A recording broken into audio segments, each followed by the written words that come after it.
right? Just like we did yesterday, right? Remember the ES buy, which ended up to be break even, which was a good risk management thing. Um, we need to wait for an imbalance to get violated. We need to see an opposing array created, and then displacement from that opposing array. That is good confirmation that we're flipping order flow. It's a new 5 minutes. Let's see where you are. The longer it consolidates, the better it is for sell side. So we have some pretty hefty SMT, right? We took out the 840 highs, and the 840 highs are all the way up here. So we do have some pretty hefty SMT, which means ES should be weaker.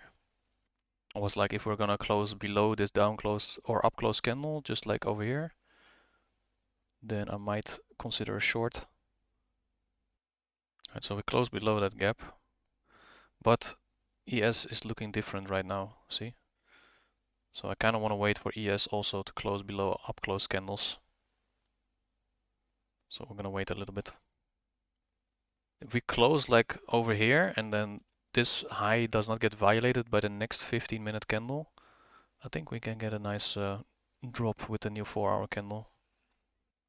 Right, that's looking good. If we can print one little fair value gap for the next 15-minute candle, I would expect the next 15-minute candle to trade higher, fill up that little gap, right, and then continuation.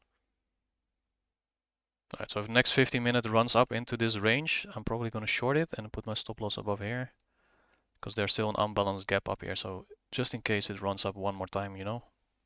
See, plant and bank, guys, live in front of your nose, executed. Yeah, let me close it here. This was the target, so now I have a winning trade for today. Not gonna greed for more. The target was this, right? So target is hit. I will not aim for more.